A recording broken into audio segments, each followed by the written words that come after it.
Case register చేసి ఆయన్ని హఠాత్తుగా వెళ్ళి హైదరాబాదులో అరెస్ట్ చేసి తీసుకొచ్చి అక్కడ ఓబులాపురం పోలీస్ స్టేషన్లో ఎస్పీ గారే వచ్చి ఎంక్వైరీ చేసి కోర్టులో ప్రొడ్యూస్ చేస్తే 111 వేశారు. ఆ 111 సమంజసం కాదని కోర్టు వారు తిరస్కరించారు, రిమాండ్ ఇచ్చారు. బహుశా ఇవాళ మరి బెయిల్ అప్లికేషన్ ఉన్నట్టుంది, ఇవాళ రేపు ఈ బెయిల్ అక్కడ ఏం వస్తుందో అని చెప్పేసి మరో కేసులో ఆయన ఇక్కడ ప్రొడ్యూస్ చేశారు. ప్రొడ్యూస్ చేసిన రిమాండ్ ఇస్తే ఇక్కడికి అంతర్జాతీయ ఉగ్రవాదిని తీసుకొచ్చినట్టుగా పాపం పోసాని కృష్ణమురళి గారు ఒక సినిమా నటుడు, ఆయన దర్శకుడు, వైఎస్ఆర్ కాంగ్రెస్ పార్టీకి ఫేవరబుల్గా ఉన్నాడు. ఏదో టీవీల్లోనో ప్రెస్ మీటుల్లోనో అనుచిత వ్యాఖ్యలు చేశారని వారి ప్రభుత్వం వచ్చిన తర్వాత ఆయన్ని వేధించేటటువంటి కార్యక్రమం. సుమారుగా 60 సంవత్సరాల పైన హార్ట్ ప్రాబ్లం ఉండి ఇబ్బంది పడుతున్నటువంటి ఆయన కూడా ఏంటంటే నేను ఇక రాజకీయాలు వదిలేసుకుంటాను, ఇక రాజకీయ పార్టీల జోలికి వెళ్ళను, ఏదో జరిగిపోయింది అని ఆయన బహిరంగంగా చెప్పిన తర్వాత కూడా ఆయన ఈ రకంగా వేధించేటటువంటి కార్యక్రమాలు చేస్తున్నారు. నేను చాలా టీవీలో చూశాను, ఇదిగో ఈ ఆంధ్రజ్యోతి, TV5 ఇంకా కొన్ని టీవీల్లో పోసాని కృష్ణమురళి గారు మాట్లాడినటువంటి బూతులని చూపిస్తున్నారు.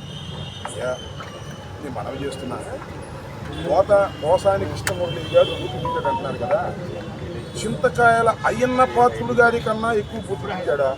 ప్లీజ్ చెప్పండి. లేదు పట్టాభి కన్నా ఎక్కువ బూతులు తిట్టాడా? చెప్పండి. లేదా పవన్ కళ్యాణ్ గారు ఉప ముఖ్యమంత్రి గారు ఉన్నారే, నా కొడకల్లారా అని చెప్పి చెప్పులు తిప్పించాడే, ఆయన కన్నా ఎక్కువ బూతులు తిట్టాడా? చంద్రబాబు నాయుడు గారు కొన్ని సందర్భాల్లో మాట్లాడారు, లోకేష్ గారు కొన్ని సందర్భాల్లో మాట్లాడారు. వాళ్ళందరికన్నా ఎక్కువ బూతులు తిట్టాడో చెప్పని అడుగుతా ఉన్నా. ఈ చెప్పే వాళ్ళందరినీ కూడా అనుచిత వ్యాఖ్యలు చేస్తే ఇప్పుడు గుర్తొచ్చింది, వాళ్ళ ప్రభుత్వం వచ్చేదాకా గుర్తురాలా అంటే దాని అర్థం ఏంటి?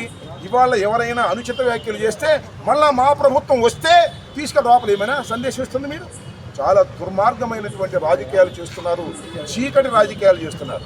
రాత్రిపూట అరెస్ట్ చేస్తారు, రాత్రిపూట కోర్టులో పోటీ చేస్తారు, కోర్టులో రాత్రిపూట పోటీ చేస్తారు, మళ్ళీ సబ్ జైలుకి రాత్రిపూట తీసుకెళ్తారు.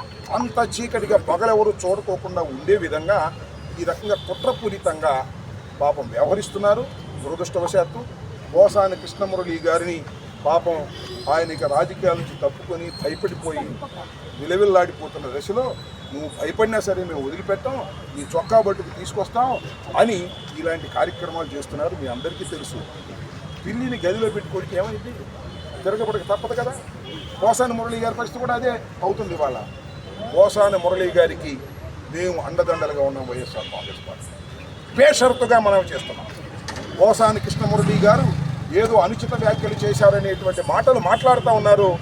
తెలుగుదేశం పార్టీ నాయకుల కన్నా తక్కువ అనుచిత వ్యాఖ్యలు చేశారని మాత్రం మనం చేస్తున్నాం. వారికి మాత్రం శిక్ష లేదు. శిక్ష లేకపోయింది. ఆ చింతకాయ అయ్యన్న పాత్రుడు గారు ముఖ్యమంత్రిగా ఉన్న జగన్మోహన్ రెడ్డి గారిని ఏం మాట్లాడారో ఒకసారి చూపించమని అడుగుతా ఉన్నారు.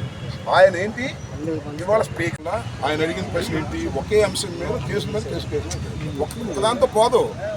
ఒకసారి అరెస్ట్ చేస్తే దానిలో బెయిల్ తీసుకుంటారేమో, ఇంకో చోట ఒక కేసు సేమ్ అంశం మీద, రెండోది ఏం లేదు, ఇదే అంశం మీద ఇంకో చోట కేసు.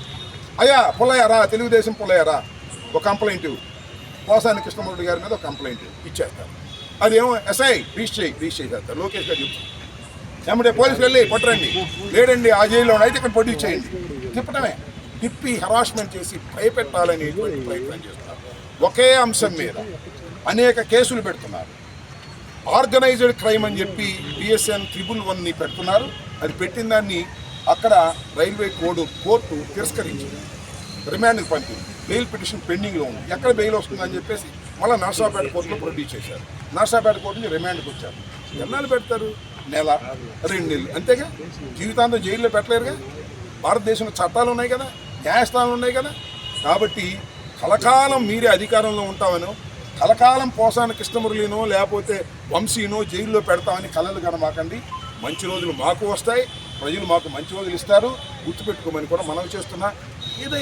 ఎవరినైనా ఏదైనా కొద్దిగా దోష ఇవ్వాలంటే స్థాయికి తగ్గట్టు ఇవ్వాలి. తప్పు చేసిన దానికి అంతే ఇవ్వాలి. ఇంత హరాస్మెంట్ అండి.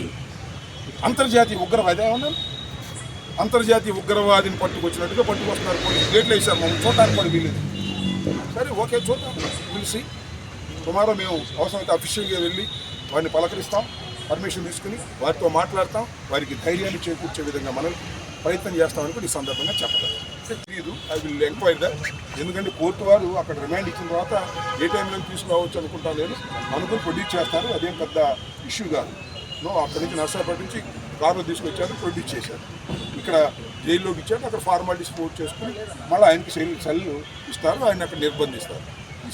హోంమంత్రి గారు అంటున్నారు, డిప్యూటీ స్పీకర్ మళ్ళీ ఈయన ఉన్నాడు ఎవరు కింజారపు అచ్చెన్నాయుడు గారు. ఆయన పోలీసులు ఏం మాట్లాడారో మీరు చూశారు. ఆయనకేమో వ్యవసాయ శాఖ మంత్రి, పట్టాభికేమో అదేదో కార్పొరేషను.